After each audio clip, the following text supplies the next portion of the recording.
ਖੇਤੀਬਾੜੀ ਦੇ ਸੰਬੰਧ ਦੇ ਵਿੱਚ 3 ਆਰਡੀਨੈਂਸ ਜੋ ਰਾਸ਼ਟਰਪਤੀ ਤੋਂ ਮੋਦੀ ਸਰਕਾਰ ਨੇ ਕਰਵਾਏ ਸੀ, ਉਹ ਅੱਜ ਸਾਰੇ ਦੇਸ਼ ਦੇ ਅੰਦਰ ਚਰਚਾ ਦਾ ਵਿਸ਼ਾ ਹਨ। ਔਰ ਉਹਨਾਂ ਵਿੱਚੋਂ 2 ਜਿਹੜੇ ਆਰਡੀਨੈਂਸ ਹੈ ਉਹ ਪਹਿਲਾਂ ਹੀ ਪਾਸ ਕਰਵਾ ਚੁੱਕੀ ਹੈ ਮੋਦੀ ਸਰਕਾਰ। ਤੀਜਾ ਆਰਡੀਨੈਂਸ ਸੀ ਜਿਹੜਾ ਜ਼ਰੂਰੀ ਵਸਤਾਂ ਦਾ ਐਕਟ 1955, ਉਹਦੇ ਵਿੱਚ ਤਬਦੀਲੀ ਕਰਨ ਦੇ ਲਈ ਜੋ ਆਰਡੀਨੈਂਸ ਕੀਤਾ ਗਿਆ ਸੀ ਉਸ ਨੂੰ ਅਜੇ ਤੱਕ ਪਾਸ ਨਹੀਂ ਕੀਤਾ ਸੀ। ਲੋਕ ਸਭਾ ਉਸ ਨੂੰ ਪਾਸ ਕਰ ਚੁੱਕੀ ਸੀ, ਪਰ ਰਾਜ ਸਭਾ ਵਿੱਚ ਅਜੇ ਪਾਸ ਹੋਣਾ ਸੀ। ਤਾਂ 5 ਜੂਨ ਨੂੰ ਇਹ ਆਰਡੀਨੈਂਸ ਕੀਤਾ ਗਿਆ, 15 ਸਤੰਬਰ ਨੂੰ ਲੋਕ ਸਭਾ ਵਿੱਚ ਪਾਸ ਕਰ ਦਿੱਤਾ ਗਿਆ ਅਤੇ ਹੁਣ 22 ਸਤੰਬਰ ਨੂੰ ਰਾਜ ਸਭਾ ਦੇ ਵਿੱਚ ਵੀ ਇਸ ਨੂੰ ਪਾਸ ਕਰ ਦਿੱਤਾ ਗਿਆ। ਕੀ ਹੈ ਇਹ ਕਾਨੂੰਨ? ਜਦੋਂ ਰਾਸ਼ਟਰਪਤੀ ਸਰਕਾਰ ਦਸਤਖਤ ਕਰ ਦੇਣਗੇ ਤਾਂ ਇਹ ਕਾਨੂੰਨ ਬਣ ਜਾਏਗਾ। ਇਹ ਕਾਨੂੰਨ ਅਸਲ 'ਚ ਹੈ ਕੀ ਔਰ ਕਿਹਦੇ ਹੱਕ 'ਚ ਹੈ, ਕਿਹਦੇ ਵਿਰੋਧ 'ਚ ਹੈ? ਇਹ ਕਾਨੂੰਨ ਜਿਹੜਾ ਬਣ ਰਿਹਾ ਹੈ, ਇਹ ਕਾਨੂੰਨ ਕੇਵਲ ਕਿਸਾਨਾਂ ਦੇ ਵਿਰੁੱਧ ਨਹੀਂ ਜਾਂਦਾ, ਇਹ ਸਾਰੇ ਦੇਸ਼ ਦੇ ਸਾਰੇ ਲੋਕਾਂ ਦੇ ਖਿਲਾਫ ਜਾ ਰਿਹਾ। ਕਿਉਂਕਿ ਇਸ ਕਾਨੂੰਨ ਦੇ ਤਹਿਤ ਜਿਹੜੀਆਂ 6 ਜ਼ਰੂਰੀ ਚੀਜ਼ਾਂ ਸੀ ਜ਼ਿੰਦਗੀ ਦੇ ਲਈ ਚਾਹੀਦੀਆਂ, ਉਹ ਐਕਟ ਦੇ ਵਿੱਚ ਪਹਿਲਾਂ ਸ਼ਾਮਲ ਸੀ। ਹੁਣ ਉਹਨਾਂ 6 ਨੂੰ ਕੱਢ ਦਿੱਤਾ ਗਿਆ। ਉਹ 6 ਕੀ ਨੇ? ਸਾਰੇ ਕਿਸਮ ਦੇ ਅਨਾਜ ਨੇ, ਦਾਲਾਂ ਨੇ, ਖਾਣ ਵਾਲੇ ਤੇਲ ਨੇ, ਤੇਲ ਬੀਜ ਨੇ, ਪਿਆਜ਼ ਹੈ ਅਤੇ ਆਲੂ ਹੈ। ਸੋ ਇਹ ਸਾਰੇ ਦੇ ਸਾਰੇ ਹੁਣ ਜ਼ਰੂਰੀ ਚੀਜ਼ਾਂ ਦੇ ਵਿੱਚੋਂ ਸੂਚੀ ਵਿੱਚੋਂ ਕੱਢ ਦਿੱਤੇ ਗਏ ਨੇ ਅਤੇ ਇਸ ਨੂੰ ਹੁਣ ਜਦੋਂ ਕੋਈ ਜਿੰਨਾ ਚਾਹੇ ਇਹਦਾ ਭੰਡਾਰ ਕਰ ਸਕਦਾ ਹੈ। ਇਹਦੇ ਉੱਤੇ ਜਿਹੜੀ ਲਿਮਿਟ ਸੀ ਭੰਡਾਰ ਕਰਨ ਦੀ, ਉਹ ਚੁੱਕ ਦਿੱਤੀ ਗਈ ਹੈ। ਹੁਣ ਜਿੰਨਾ ਚਾਹੇ ਓਨਾ ਹੀ ਭੰਡਾਰ ਕੋਈ ਵੀ ਇਹਦਾ ਕਰ ਸਕਦਾ ਹੈ। ਇਹਦਾ ਮਤਲਬ ਕੀ ਹੈ?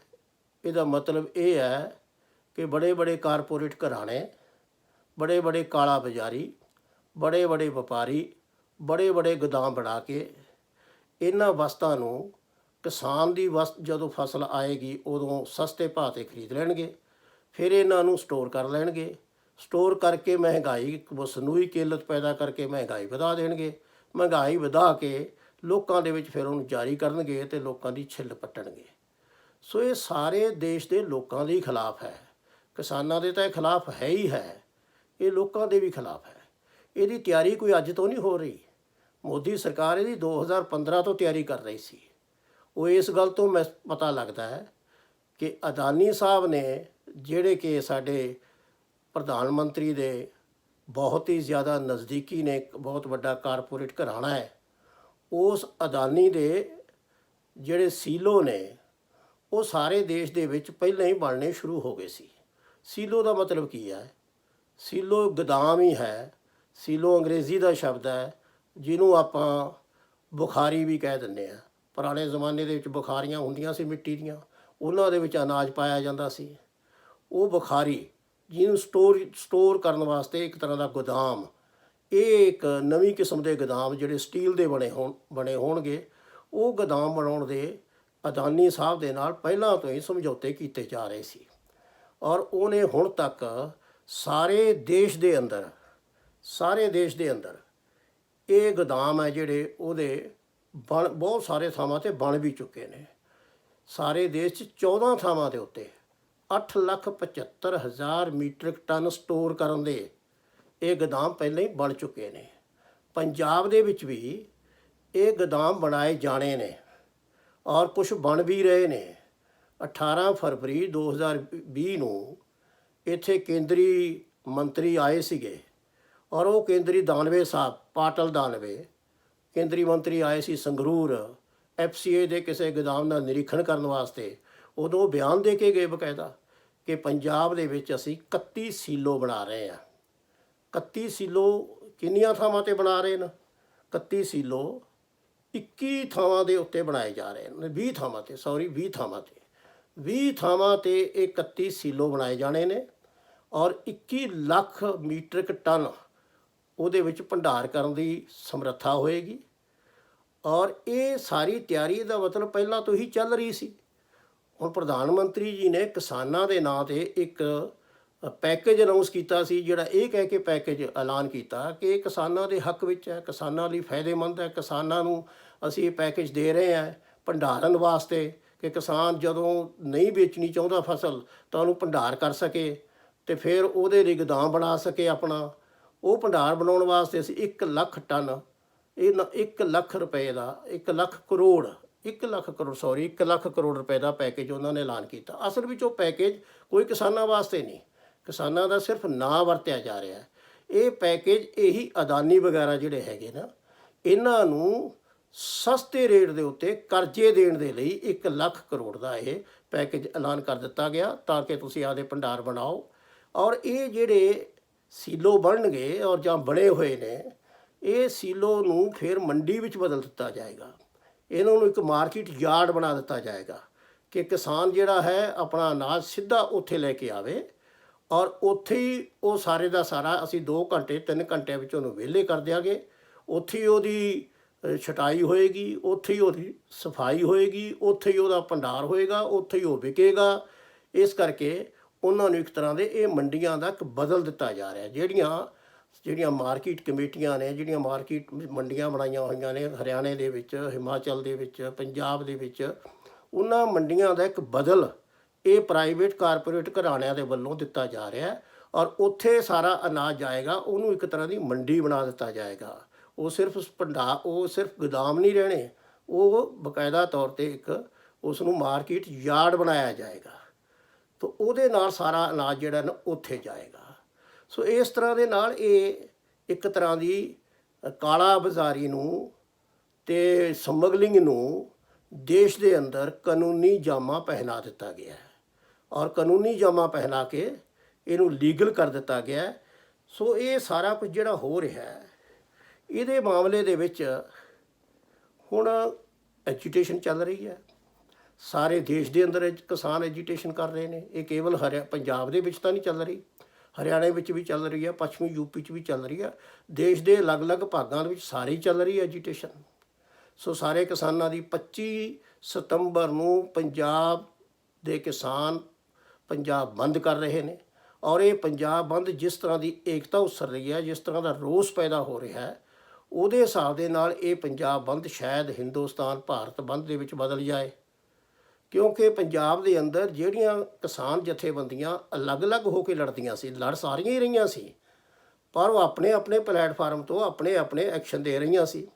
ਹੁਣ ਉਹਨਾਂ ਨੇ ਵੀ ਇਕੱਠੇ ਹੋ ਕੇ 30 ਜਥੇਬੰਦੀਆਂ ਨੇ ਇਹ ਮੋਰਚਾ ਬਣਾ ਲਿਆ, ਔਰ ਉਹਨਾਂ ਨੇ ਇਸ ਨੂੰ ਜ਼ਿੰਦਗੀ ਮੌਤ ਦੀ ਲੜਾਈ ਦਾ ਸਵਾਲ ਬਣਾ ਲਿਆ।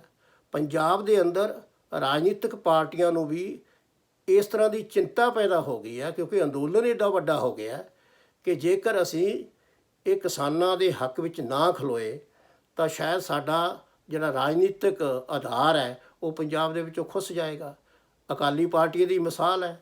ਕਾਂਗਰਸ ਪਾਰਟੀ ਨੇ ਤਾਂ ਪਹਿਲਾਂ ਹੀ ਇਹਦਾ ਵਿਰੋਧ ਕਰ ਦਿੱਤਾ ਸੀ ਪੰਜਾਬ ਦੇ ਅੰਦਰ, ਔਰ ਪੰਜਾਬ ਅਸੈਂਬਲੀ ਵਿੱਚ ਦੂਜੀਆਂ ਪਾਰਟੀਆਂ ਨੂੰ ਨਾਲ ਲੈ ਕੇ ਇੱਕ ਮਤਾ ਵੀ ਪਾਸ ਕਰ ਦਿੱਤਾ ਸੀ, ਅਤੇ ਆਮ ਆਦਮੀ ਪਾਰਟੀ ਨੇ ਉਸ ਮਤੇ ਦੀ ਹਮਾਇਤ ਕੀਤੀ ਸੀ। ਕਮਿਊਨਿਸਟ ਪਾਰਟੀਆਂ ਨੇ ਜਿਹੜੀਆਂ, ਜਾਂ ਕਾਮਰੇਡ ਨੇ ਜਿਹੜੇ, ਉਹ ਕਿਸਾਨ ਅੰਦੋਲਨ ਵਿੱਚ ਪਹਿਲਾਂ ਤੋਂ ਹੀ ਕਿਸਾਨ ਜਥੇਬੰਦੀਆਂ ਦੇ ਰਾਹੀਂ ਉਤਰੇ ਹੋਏ ਨੇ, ਅਤੇ BSP ਨੇ ਵੀ ਇਸ ਬਿੱਲ ਦਾ ਕੇਂਦਰ ਦੇ ਵਿੱਚ ਵਿਰੋਧ ਕੀਤਾ ਹੈ। ਅਤੇ ਅਕਾਲੀ ਪਾਰਟੀ ਵੀ ਹੁਣ ਇਸ ਦਬਾਅ ਵਿੱਚ ਆ ਕੇ, ਕਿਉਂਕਿ ਉਹਨਾਂ ਦਾ ਆਧਾਰ ਖੁਰਦਾ ਜਾ ਰਿਹਾ ਸੀ, ਉਹਨਾਂ ਨੇ ਵੀ ਐਲਾਨ ਕਰ ਦਿੱਤਾ ਹੈ ਕਿ ਅਸੀਂ ਇਹਨਾਂ 3 ਬਿੱਲਾਂ ਦੇ ਖਿਲਾਫ ਹੈ। ਹੁਣ ਉਹਨਾਂ ਨੇ ਵੀ ਐਲਾਨ ਕਰ ਦਿੱਤਾ ਹੈ। ਇਸ ਤੋਂ ਇਹ ਗੰਭੀਰਤਾ ਨਜ਼ਰ ਆਉਂਦੀ ਹੈ ਕਿ ਇਹ ਜਿਹੜਾ ਕਿਸਾਨਾਂ ਦੇ ਅੰਦਰ ਅੰਦੋਲਨ ਹੈ ਉਹ ਕਿੰਨਾ ਵੱਡਾ ਰੂਪ ਧਾਰਨ ਕਰ ਸਕਦਾ ਹੈ। ਸੋ ਧੱਕੇ ਦੇ ਨਾਲ, ਬਹੁਤ ਸੰਮਤੀ ਦੇ ਜ਼ੋਰ ਦੇ ਉੱਤੇ, ਤਾਨਾਸ਼ਾਹੀ ਤਰੀਕੇ ਦੇ ਨਾਲ ਇਹ ਬਿੱਲ ਤਾਂ ਮੋਦੀ ਸਰਕਾਰ ਨੇ ਪਾਸ ਕਰਵਾ ਲਏ, ਪਰ ਇਹਨੂੰ ਲਾਗੂ ਕਰਨ ਦਾ ਸਵਾਲ ਹੈ। ਔਰ ਮੈਨੂੰ ਪੱਕਾ ਵਿਸ਼ਵਾਸ ਹੈ ਕਿ ਪੰਜਾਬ ਦੇ ਵਿੱਚ ਇਹ ਲਾਗੂ ਨਹੀਂ ਹੋ ਸਕੇਗਾ, ਔਰ ਪੰਜਾਬ ਦੇ ਵਿੱਚ ਇਹ ਅਦਾਨੀ ਵਗੈਰਾ ਜਿਹੜੇ ਵੱਡੇ ਗੋਦਾਮ ਬਣਾ ਕੇ, ਬੜੇ ਸੀਲੋ ਬਣਾ ਕੇ, ਔਰ ਆਪਣੇ ਗੋਦਾਮਾਂ ਨੂੰ ਮੰਡੀਆਂ ਵਿੱਚ ਬਦਲਣਾ ਚਾਹੁੰਦੇ ਨੇ, ਇਹ ਪੰਜਾਬ ਦੇ ਲੋਕਾਂ ਨੇ ਨਹੀਂ ਹੋਣ ਦੇਣਾ। ਇਸ ਲਈ ਕੇਂਦਰ ਦੀ ਸਰਕਾਰ ਨੂੰ ਇਹਦੇ ਵਿੱਚ ਹੁਣੇ ਤੋਂ ਹੀ ਸੋਚ ਲੈਣਾ ਚਾਹੀਦਾ ਹੈ, ਔਰ ਕਿਸਾਨ ਜਥੇਬੰਦੀਆਂ ਲੜ ਰਹੇ ਸੰਘਰਸ਼ ਕਰ ਰਹੇ ਲੋਕਾਂ ਦੇ ਨਾਲ ਗੱਲਬਾਤ ਕਰਕੇ ਇਹਨਾਂ ਬਿੱਲਾਂ ਨੂੰ ਵਾਪਸ ਲੈਣਾ ਚਾਹੀਦਾ ਹੈ। ਔਰ ਜੇ ਵਾਪਸ ਨਾ ਲਏ ਗਏ ਤਾਂ ਇਹਦੇ ਨਤੀਜੇ ਬਹੁਤ ਖਤਰਨਾਕ ਵੀ ਹੋ ਸਕਦੇ ਨੇ, ਖਤਰਨਾਕ ਵੀ ਹੋ ਸਕਦੇ ਨੇ। ਇਸ ਲਈ ਅਸੀਂ ਇਹ ਕਹਿ ਸਕਦੇ ਹਾਂ ਕਿ ਪੰਜਾਬ ਦੇ ਅੰਦਰ ਇਹ ਅੰਦੋਲਨ ਸਾਰੇ ਦੇਸ਼ ਦਾ ਅੰਦੋਲਨ ਬਣੇਗਾ, ਸਾਰੇ ਦੇਸ਼ ਦਾ ਅੰਦੋਲਨ ਬਣੇਗਾ। ਕੇਂਦਰ ਸਰਕਾਰ ਕਹਿ ਰਹੀ ਹੈ ਔਰ ਕਿ ਇਹ ਗੁੰਮਰਾਹ ਕੀਤਾ ਜਾ ਰਿਹਾ ਹੈ, ਇਹ ਕਾਂਗਰਸ ਵੱਲੋਂ ਲੋਕਾਂ ਨੂੰ ਗੁੰਮਰਾਹ ਕੀਤਾ ਜਾ ਰਿਹਾ ਹੈ। ਕਾਂਗਰਸ ਵੱਲੋਂ ਲੋਕਾਂ ਨੂੰ ਗੁੰਮਰਾਹ ਕੀਤਾ ਜਾ ਰਿਹਾ ਹੈ ਤਾਂ ਮੈਂ ਇਹ ਪੁੱਛਣਾ ਚਾਹੁੰਦਾ, ਅਕਾਲੀ ਦਲ ਨੂੰ ਵੀ ਕਾਂਗਰਸ ਗੁੰਮਰਾਹ ਕਰ ਰਹੀ ਹੈ। ਅਕਾਲੀ ਦਲ ਤੇ ਕਾਂਗਰਸ ਦਾ ਸਿਰਵੱਢਵਾਂ ਬੈਰ ਹੈ ਪੰਜਾਬ ਦੇ ਅੰਦਰ, ਤੇ ਇਹਦਾ ਮਤਲਬ ਅਕਾਲੀ ਦਲ ਨੂੰ ਵੀ ਕਾਂਗਰਸ ਗੁੰਮਰਾਹ ਕਰ ਰਹੀ ਹੈ। ਕਿਸਾਨ ਅੰਦੋਲਨ ਤਾਂ ਬਹੁਤ ਦੇਰ ਤੋਂ ਚੱਲ ਰਿਹਾ ਤੇ ਕਾਂਗਰਸ ਤਾਂ ਹੁਣ ਆ ਕੇ ਉਸਨੇ ਮਤਾ ਪਾਸ ਕੀਤਾ ਆਪਣੇ ਪੰਜਾਬ ਅਸੈਂਬਲੀ ਦੇ ਵਿੱਚ। ਪਹਿਲਾਂ ਤਾਂ ਕਾਂਗਰਸ ਵੀ ਇਸ ਅੰਦੋਲਨ ਵਿੱਚ ਸ਼ਾਮਲ ਨਹੀਂ ਸੀ। ਸੋ ਇਹ ਅੰਦੋਲਨ ਤਾਂ ਕਿਸਾਨਾਂ ਦਾ ਅੰਦੋਲਨ ਹੈ ਔਰ ਕਿਸਾਨਾਂ ਦੇ ਅੰਦੋਲਨ ਦੀ ਜੇ ਕੋਈ ਹਮਾਇਤ ਕਰ ਰਿਹਾ ਹੈ ਤਾਂ ਉਹ ਹਮਾਇਤ ਇਸ ਲਈ ਕਰ ਰਿਹਾ ਹੈ ਕਿਉਂਕਿ ਵਾਕਿਆ ਹੀ ਉਹ ਸਮਝਦੇ ਨੇ ਕਿ ਕਿਸਾਨਾਂ ਨਾਲ ਇਹ ਅਨਿਆਏ ਹੋ ਰਿਹਾ ਹੈ ਔਰ ਜਿਹੜੀ ਕਿਸਾਨੀ ਪਹਿਲਾਂ ਹੀ ਡੁੱਬੀ ਪਈ ਹੈ, ਜਿਹੜੀ ਕਿਸਾਨੀ ਪਹਿਲਾਂ ਹੀ ਆਤਮ ਹੱਤਿਆਵਾਂ ਦੇ ਰਾਹਾਂ 'ਤੇ ਪਈ ਹੋਈ ਹੈ, ਉਸ ਨੂੰ ਬਿਲਕੁਲ ਹੀ ਕਤਲ ਕਰਨ ਵਾਲੇ ਰਸਤੇ ਦੇ ਉੱਤੇ ਜੇ ਮੋਦੀ ਸਰਕਾਰ ਚੱਲ ਪਈ ਹੈ ਤੇ ਜੇ ਉਹ ਇਹ ਮਹਿਸੂਸ ਕਰਦੇ ਨੇ ਕਿ ਵਾਕਿਆ ਹੀ ਮੋਦੀ ਸਰਕਾਰ ਕਿਸਾਨਾਂ ਨਾਲ ਧੱਕਾ ਕਰ ਰਹੀ ਹੈ ਤਾਂ ਇਹਦਾ ਮਤਲਬ ਇਹ ਨਹੀਂ ਕਿ ਕਿਸਾਨ ਕਿਸੇ ਦੇ ਏਜੰਟ ਨੇ ਜਾਂ ਕਿਸਾਨ ਕਿਸੇ ਦੇ ਕਹਿਣ 'ਤੇ ਐਜੀਟੇਸ਼ਨ ਕਰ ਰਹੇ ਨੇ ਜਾਂ ਅਸੀਂ ਉਹਨਾਂ ਦੇ ਕਹਿਣ ਦੇ ਉੱਤੇ ਗੁੰਮਰਾਹ ਹੋ ਕੇ ਇਹ ਸਾਰਾ ਕੁਝ ਕਰ ਰਹੇ ਹਾਂ। ਅਸਲ ਵਿੱਚ ਮੋਦੀ ਸਰਕਾਰ ਨੂੰ ਦੇਖਣਾ ਚਾਹੀਦਾ ਹੈ ਕਿ ਉਹ ਖੁਦ ਹਿੰਦੁਸਤਾਨ ਦੇ ਕਿਸਾਨਾਂ ਨੂੰ ਛੱਡ ਕੇ ਕਿਸਾਨਾਂ ਨਾਲ ਦੁਸ਼ਮਣੀ ਕਮਾ ਰਹੀ ਹੈ ਔਰ ਬੜੇ ਬੜੇ ਪੂੰਜੀਪਤੀ, ਕਾਰਪੋਰੇਟ, ਵਪਾਰੀ, ਕਾਲਾ ਬਾਜ਼ਾਰੀ ਕਰਨ ਵਾਲੇ ਬੜੇ ਬੜੇ ਜਿਹੜੇ ਘਰਾਣੇ ਨੇ ਉਹਨਾਂ ਦੀ ਬੁੱਕਲ 'ਚ ਜਾ ਕੇ ਬੈਠ ਗਈ ਹੈ। ਕਸੂਰ ਉਹਨਾਂ ਦਾ ਹੈ। ਇਹ ਐਜੀਟੇਸ਼ਨ ਕਿਸੇ ਦੇ ਚੱਕ ਚਕਾ ਦੇ ਉੱਤੇ ਨਹੀਂ ਹੋ ਰਹੀ, ਇਹ ਐਜੀਟੇਸ਼ਨ ਮੋਦੀ ਸਰਕਾਰ ਦੀਆਂ ਉਹਨਾਂ ਨੀਤੀਆਂ ਕਰਕੇ ਹੋ ਰਹੀ ਹੈ ਜਿਹੜੀਆਂ ਨੀਤੀਆਂ ਦੇਸ਼ ਦੇ ਅੰਦਰ ਅਦਾਨੀਆਂ ਨੂੰ, ਅੰਬਾਨੀਆਂ ਨੂੰ, ਕਾਰਪੋਰੇਟ ਘਰਾਣਿਆਂ ਨੂੰ, ਲੁਟੇਰੇ ਹਿੱਤਾਂ ਨੂੰ ਪਰਨਾਈਆਂ ਹੋਈਆਂ ਨੇ ਤੇ ਮਿਹਨਤਕਸ਼ ਜਨਤਾ ਦੇ ਖਿਲਾਫ ਜਾ ਰਹੀਆਂ ਨੇ। ਹੁਣ ਟ੍ਰੇਡ ਯੂਨੀਅਨ ਦੇ ਮਾਮਲਿਆਂ ਦੇ ਵਿੱਚ ਜਿਹੜੇ ਮਜ਼ਦੂਰ ਨੇ ਉਹਦੇ ਮਾਮਲਿਆਂ ਦੇ ਵਿੱਚ ਵੀ ਇਹਨਾਂ ਨੇ ਹੁਣ ਜਾ ਕੇ ਉੱਥੇ ਪਾਸ ਕਰ ਦਿੱਤਾ ਹੈ 3 ਇੰਡਸਟਰੀਅਲ ਕੋਡ ਬਿੱਲ ਪਾਸ ਕਰ ਦਿੱਤਾ ਹੈ। 44 ਜਿਹੜੇ ਇੰਡਸਟਰੀਅਲ ਲਾ ਨੇ, ਜਿਹੜੇ ਇੰਡਸਟਰੀਅਲ ਰਿਲੇਸ਼ਨ ਦੇ ਸੰਬੰਧ ਵਿੱਚ ਸਨਅਤੀ ਸੰਬੰਧਾਂ ਦੇ ਮਾਮਲੇ ਦੇ ਵਿੱਚ 44 ਕਾਨੂੰਨ ਬਣੇ ਹੋਏ ਨੇ। ਉਹ 44 ਕਾਨੂੰਨਾਂ ਨੂੰ ਬਦਲ ਕੇ ਕੇਵਲ 4 ਕਾਨੂੰਨਾਂ ਵਿੱਚ ਲਿਆਂਦਾ ਜਾ ਰਿਹਾ ਹੈ, 4 ਕੋਡ ਵਿੱਚ ਲਿਆਂਦਾ ਜਾ ਰਿਹਾ ਹੈ। ਉਹ ਵੀ ਪਾਸ ਕਰ ਦਿੱਤਾ ਹੈ। ਉਹਦੇ ਮਾਮਲੇ ਦੇ ਵਿੱਚ ਵੀ ਕੋਈ ਕਿਸੇ ਟ੍ਰੇਡ ਯੂਨੀਅਨ ਜਥੇਬੰਦੀਆਂ ਨਾਲ, ਕੇਂਦਰੀ ਟ੍ਰੇਡ ਯੂਨੀਅਨ ਜਥੇਬੰਦੀਆਂ ਨਾਲ, ਕੋਈ ਆਪੋਜੀਸ਼ਨ ਨਾਲ ਕੋਈ ਵਿਚਾਰ ਵਟਾਂਦਰਾ ਨਹੀਂ ਹੋਇਆ। 2019 'ਚ ਇੱਕ ਸਿਲੈਕਟ ਕਮੇਟੀ ਬਣੀ ਸੀ, ਉਹ 2019 ਵਾਲਾ ਇਹਨਾਂ ਨੇ ਵਾਪਸ ਲੈ ਲਿਆ। ਹੁਣ 2020 'ਚ ਨਵੇਂ ਰੂਪ 'ਚ ਪਾਸ ਕਰ ਦਿੱਤਾ ਹੈ। ਜਿਹੜਾ 2020 ਦਾ ਨਵੇਂ ਰੂਪ ਦੇ ਵਿੱਚ ਲੈ ਕੇ ਆਏ ਨੇ ਇਹ ਕੋਡ ਬਿੱਲ ਸਨਅਤੀ ਸੰਬੰਧਾਂ ਦੇ ਮਾਮਲੇ ਦੇ ਵਿੱਚ, ਇਹਦੇ ਉੱਤੇ ਤਾਂ ਕੋਈ ਸਿਲੈਕਟ ਕਮੇਟੀ ਨਹੀਂ ਬਣੀ, ਇਹਦੇ ਉੱਤੇ ਤਾਂ ਕਿਸੇ ਦਾ ਵਿਚਾਰ ਵਟਾਂਦਰਾ ਨਹੀਂ ਲਿਆ ਗਿਆ। ਜਿਵੇਂ ਕਿਸਾਨਾਂ ਦਾ ਧੱਕੇ ਨਾਲ ਪਾਸ ਕਰ ਦਿੱਤਾ ਗਿਆ, ਨਾ ਕਿਸਾਨਾਂ ਦੀ ਗੱਲ, ਨਾ ਹੀ ਕਿਸਾਨਾਂ ਨੂੰ ਸੁਣਿਆ ਗਿਆ, ਨਾ ਹੀ ਆਪੋਜੀਸ਼ਨ ਨੂੰ ਸੁਣਿਆ ਗਿਆ, ਨਾ ਹੀ ਆਪਣੇ NDA ਦੇ ਅੰਦਰਲੇ ਜਿਹੜੇ ਉਹਨਾਂ ਦੇ ਹਮਾਇਤੀ ਨੇ, ਨਾ ਹੀ ਉਹਨਾਂ ਨੂੰ ਸੁਣਿਆ ਗਿਆ। ਸਿਰਫ ਇੱਕ ਤਾਨਾਸ਼ਾਹੀ ਤਰੀਕਾ ਅਖਤਿਆਰ ਕੀਤਾ ਗਿਆ ਔਰ ਜਿਸ ਢੰਗ ਦੇ ਨਾਲ ਬਿੱਲ ਪਾਸ ਕੀਤੇ ਜਾ ਰਹੇ ਨੇ, ਨਾ ਉੱਥੇ ਵੋਟਿੰਗ ਕਰਵਾਈ ਜਾ ਰਹੀ ਹੈ। ਜੇ ਵੋਟਿੰਗ ਦੀ ਮੰਗ ਕਰਦਾ ਕੋਈ ਰਾਜ ਸਭਾ ਦਾ ਮੈਂਬਰ ਤਾਂ ਉਹਨਾਂ ਦਾ ਕਾਨੂੰਨੀ ਅਧਿਕਾਰ ਹੈ ਔਰ ਇਹ ਕਾਨੂੰਨੀ ਤੌਰ 'ਤੇ ਬੰਦੇਜ ਹੈ ਸਰਕਾਰ ਦੇ ਉੱਤੇ ਵੀ ਕਿ ਉਹ ਵੋਟਿੰਗ ਕਰਵਾਏ, ਪਰ ਉਹਨਾਂ ਨੇ ਵੋਟਿੰਗ ਨਹੀਂ ਕਰਵਾਈ।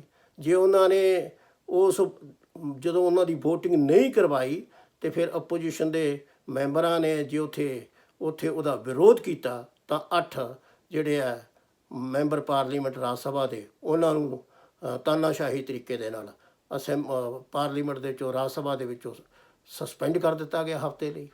ਸੋ ਇੱਕ ਤਾਨਾਸ਼ਾਹੀ ਤਰੀਕੇ ਦੀ ਸਰਕਾਰ ਚੱਲ ਰਹੀ ਹੈ ਔਰ ਮੇਰੀ ਸਮਝ ਦੇ ਅਨੁਸਾਰ ਇਹ ਜਿਹੜੀ ਮੋਦੀ ਦੀ ਸਰਕਾਰ ਹੈ, ਇਹ ਮੋਦੀ ਦੀ ਸਰਕਾਰ ਦੇਸ਼ ਦੇ ਅੰਦਰ ਸਰਕਾਰ ਨੂੰ ਜਿਸ ਢੰਗ ਨਾਲ ਚਲਾਈ ਜਾ ਰਹੀ ਹੈ ਉਹ ਲੋਕਤੰਤਰੀ ਤਰੀਕਾ ਤਾਂ ਹੈ ਨਹੀਂ। ਲੋਕਤੰਤਰੀ ਤਰੀਕੇ ਨਾਲ ਚੁਣੀ ਹੋਈ ਸਰਕਾਰ ਲੋਕਤੰਤਰੀ ਤਰੀਕੇ ਨਾਲ ਹੀ ਲੋਕਾਂ ਦਾ ਸਹਿਯੋਗ ਲੈ ਕੇ, ਲੋਕਾਂ ਦੀ ਰਾਏ ਲੈ ਕੇ, ਇੱਕ ਆਮ ਰਾਏ ਬਣਾ ਕੇ ਚੱਲਿਆ ਕਰਦੀ ਹੈ, ਪਰ ਇਸ ਨੂੰ ਤਾਨਾਸ਼ਾਹੀ ਵਿੱਚ ਬਦਲ ਦਿੱਤਾ ਗਿਆ ਔਰ ਇੱਕ ਤਾਨਾਸ਼ਾਹ ਸਰਕਾਰ ਹੈ ਜਿਹੜੀ ਉਹ ਇੱਥੇ ਹਿੰਦੁਸਤਾਨ ਦੇ ਵਿੱਚ ਉੱਭਰ ਰਹੀ ਹੈ। ਜਿਹੜਾ ਰਸਤਾ ਕਿਸੇ ਵੇਲੇ ਫਾਸਿਜ਼ਮ ਵਾਲੇ ਪਾਸੇ ਨੂੰ ਜਾ ਰਿਹਾ ਹੈ, ਇਹ ਸਾਡੇ ਲਈ ਇੱਕ ਬਹੁਤ ਵੱਡੀ ਚੇਤਾਵਨੀ ਹੈ। ਸੋ ਮੈਂ ਲੋਕਾਂ ਨੂੰ ਅਪੀਲ ਕਰਦਾ ਹੈ ਕਿ ਇਹਦੇ ਖਿਲਾਫ ਕਿਸਾਨ ਅੰਦੋਲਨ ਦੇ ਵਿੱਚ ਪੂਰਾ ਸਾਥ ਦਿਓ। ਬਹੁਤ ਬਹੁਤ ਧੰਨਵਾਦ।